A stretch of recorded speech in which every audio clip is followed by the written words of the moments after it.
Suporta mula sa City Council, sulat mula sa Cooperative Development Authority o CDA.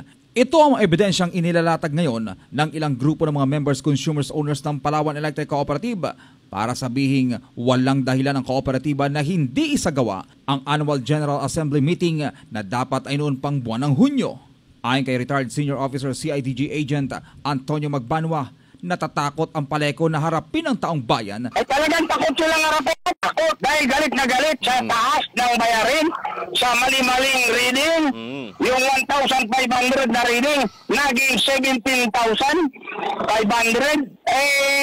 Kawawa naman ang ating mga member consumers na hindi marunong magreklamo. Dahil dito, nagbabala si Magbanwa na isisiwalat pa ang ilang anomalya sa Paleco kung hindi pa rin ito gagawin ang agam bago ang 15 ng Agosto ngayong taon. Mangangamot kayo sa amin. Babatuin namin kayo ng maraming mga problema ng member consumers sa ating kooperatibang Paleco. Isa na yung hindi ninyo pagawa ng Annual General Assembly Meeting sa kabila na ang CDA mismo ang nag-order sa inyo na binabaliwala ninyo. Isang imbitasyon umano ang natanggap ng grupo ni Magbanwa mula sa Provincial Economic Development Office para sa gagawing Power Summit sa August 15 kung saan inaasahan ang pagdalo mismo ng mga matataas na opisyales ng Department of Energy at ng iba pang ahensya ng pamahalaan. Sa darating na August 15, nakatanggap kami ng imbitasyon ng Palawan Provincial Planning and Development Office na magkakandak ng Power Summit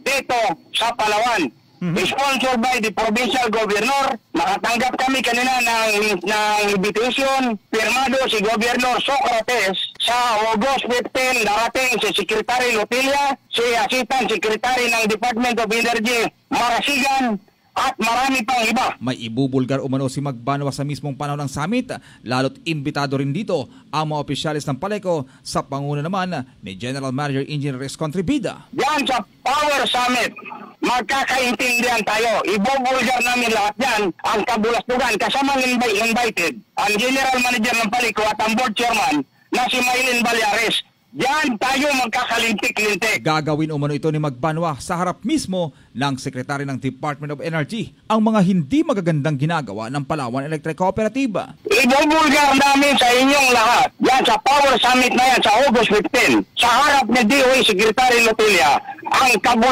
kabulastugan na ginagawa ng Palawan Electric Cooperative. Kaya't panawagan ito sa Paleco na huwag nang paabutin pa sa gagawing Power Summit ang usapin at isagawa na ang Annual General Assembly Meeting na kahilingan ng taong bayan. Hanggat wala pa yung August 15, magsagawa na ng Annual General Assembly Meeting para mapag-usapan na natin. Para hindi kayo mapahiya, Chairman Balyares sa General Manager Contribida. Bago mag-August 15, mag-conduct tayo ng Annual General Assembly Meeting. MacArthur Asutilya, Basta Radio, Iban Teramo.